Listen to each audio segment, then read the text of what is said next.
Okay, so let me take that off. I'll leave that there, and I'm going to start with putting some imagery onto the surface. I have a picture of some gloves I'm going to use as a reference.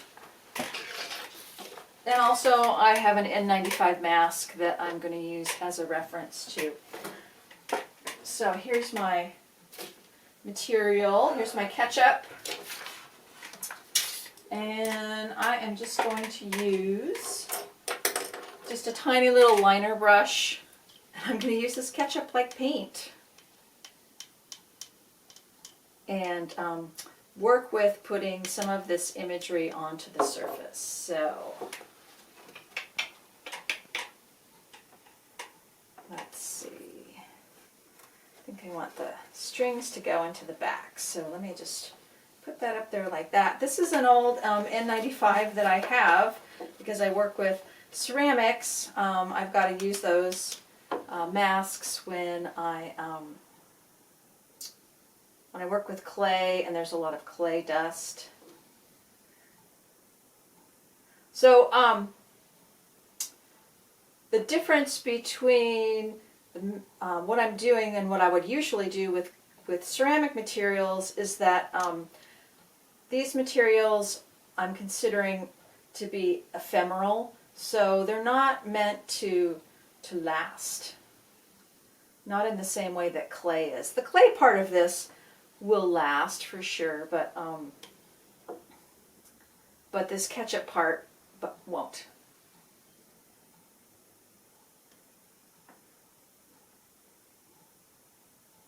So I'm going to draw some marks on there to indicate some of the three-dimensionality of the mask. There's little ridges on the mask.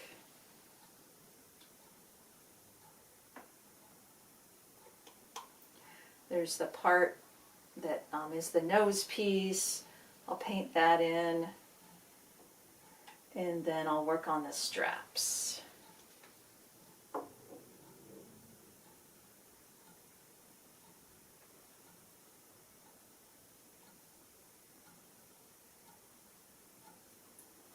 You can really only see two of the straps on one side.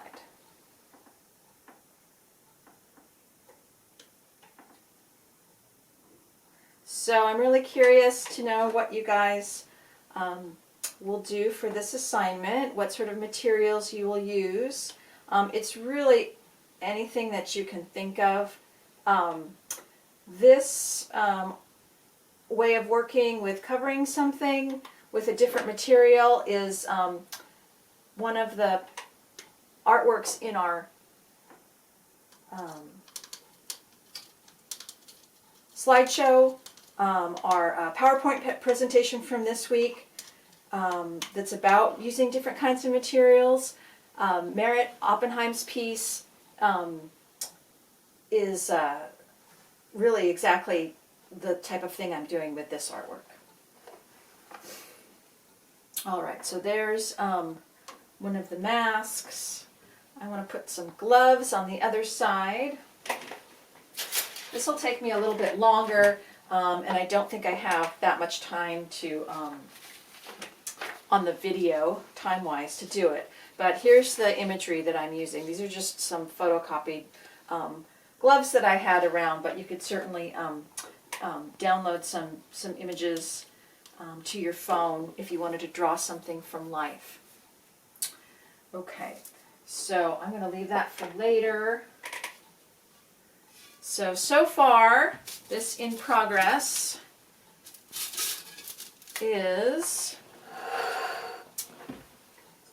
the piece, what it looks like now, and then also I need to work on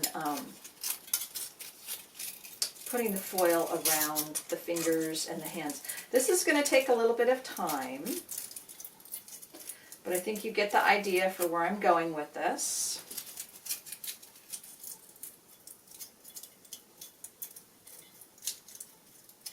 And I'll have to be really careful about not adding too much foil so that this part won't fit. So I have to keep the foil really close to the surface so that it can fit through there. But you can see where I'm going. No jokes about I'm part of the tinfoil hat crowd.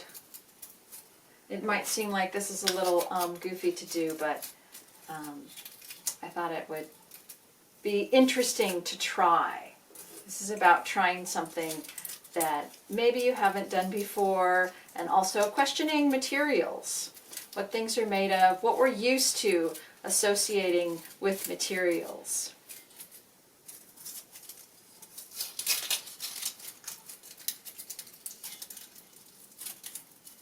Okay. That's it for now, you guys. Get started on your assignment. I'll try and finish this one and have a photo of it for you. Your assignment also includes taking a photo of your finished artwork. You can work in sculpture, installation, and performance for this assignment. So you have your choice of those. I chose to work with the physical sculptural object for the example.